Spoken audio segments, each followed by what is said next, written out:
You may remember looting and violence happened across the city following the death of George Floyd. Then it happened a second time in October after police shot and killed Walter Wallace Jr. in West Philadelphia.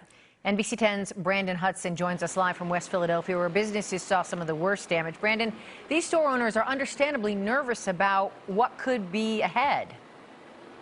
Plain and simple, they want protection from looters if that happens again. We are standing outside the old Sunray Pharmacy location. Take a look at the second and third floors. You can see they're boarded up because they were set on fire and looted. In fact, the person who was living on that second floor had to run to safety during that fire. Owners don't want to see this happen again because if it does, their stores may not survive.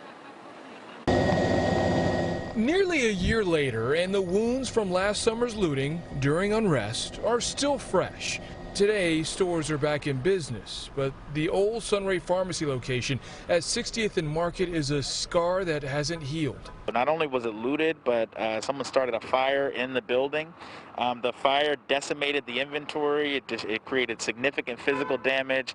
Jabari Jones is president of the West Philly Corridor Collaborative. He's one of several community leaders invited to a meeting hosted by Philadelphia Police and other emergency services to discuss ways to keep stores unscathed during any potential fallout caused by a verdict in the Derek Chauvin trial.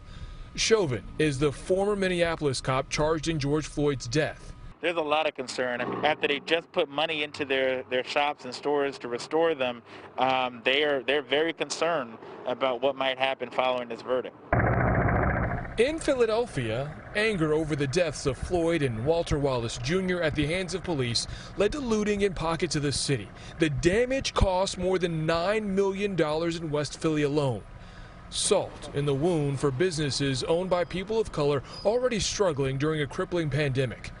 The chaos spilled into Upper Darby, too. Their police superintendent tells NBC 10 their plan involves communication with store owners and Philly police and a possible shutdown of vehicle and foot traffic.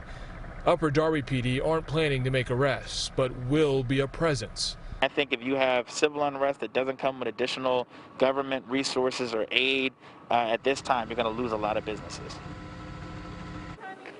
In the last hour, I spoke to a community member who was at that meeting. He said while police can't reveal any specifics, they do have a plan in place.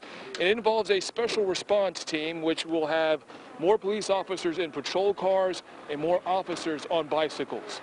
Live in West Philly, I'm Brandon Hudson, NBC 10 News.